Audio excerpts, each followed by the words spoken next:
Жәкеңе оралайық. Өткен аптаның басында Қазақстайл жүгін жинап Америкаға аттанған болатын. Бірақ белгілі бір кездесу туралы жағашқан жоқ. Тып-тыныш мұхит астыда бірнеше күн демалды. Сосын Твиттерде бір постын көріп қалдым. Ол жақта арабиялық жарыс ұйымдастырушы Түркияды белгілеп, иншалла жақында деген жазба қалдырған еді. Осы аралықта қазақтың ақшқа келгенін көрген Карлос Адамес үн қатты. Бірақ оның алдында Жәнібек өз дивизионының қос мықтысына жазба арнаған болатын. Мен мұндайда жиі айтып жүрмін.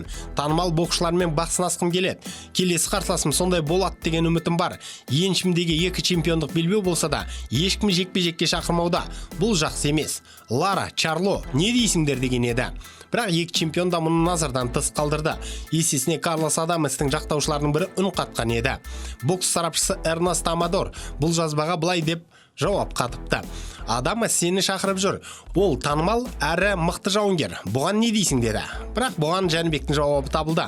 Ол толыққанды чемпион емес, чемпион Чарло, және ол танымал да емес деп ақырды. Сосын бұл жазбасына өткен жылғы постын қоса кетті. Ол кезде Әлімханұлы былай деген еді. Бұл әлі 2 белбеу аламай жүрген кезі. Карлос Адамес, иншалла жақында менде 2 белбеу болады. Сен де өзіңнің WBC белбеуіңді ал. Сосын біз көктемде белбеуді біріктіреміз деген еді. Мұнда Жәнібек өзінің сөзінде тұрғанын, ал Карлос сол күйі белбеуге жете алмаған меңзеді. Осымен тарих жабылғандай болған. Бірақ олай емес екен. Тура бір күн өткенде Әлімханұлы өз ойын өзгертті.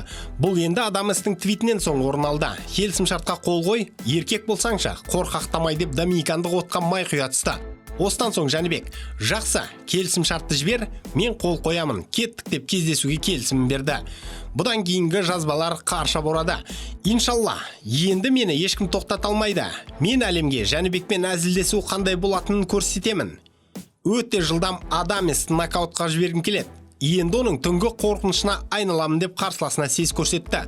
Анауда қайтпайды екен. Сөз талас бүгінгі таңда жалғасын тапты. Сен шын айтып тұрсың ба? Жақсы, келісім шартты жібер. Мұнда куәгерлер көп. Дүйсенбі күні оған қай жерде болса да қол қоямын. Мен сенімен қай күні, қай жерде болса да шығамын деді. Ал артынша Жәнібекті қайтпады. Сен еш нәрсе шешпейтіндігіңді бәрі білет. Өз бастығыңмен сөйлес. Оған Жәнібек мені нокаутқа жібергісі келіп жүр деп айт. Егер олар келтісе, кездесу ұйымдастырайық. Мен дайынмын деді. Артынша қазақ жанкүйерлерге көңіл аударды. Сіздер білесіздер, мен жеңетінімді. Енді мынадай сұрақ бар. Қай раундта ол құлайды деп сұрақ қойды.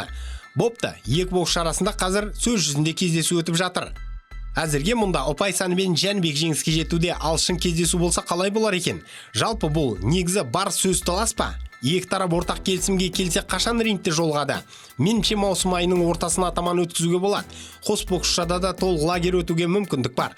Ал қос саңлақ жолықса, ай бұл Жәнібек үшін оңай болмаса анық. Күрделі жекпе-жек күтеді бізді. Чемпион ретінде әрине Жәнібек фаворит деп қаралады. Ал іс жүзінде Адамес оңай емес. Чарло одан бекерге сескеніп жүрген жоқ қой. Осал болса баяғыдағы еншісіндегі белбеуді қорғап, доминикандықтың тағдырын шешіп тастайтын еді.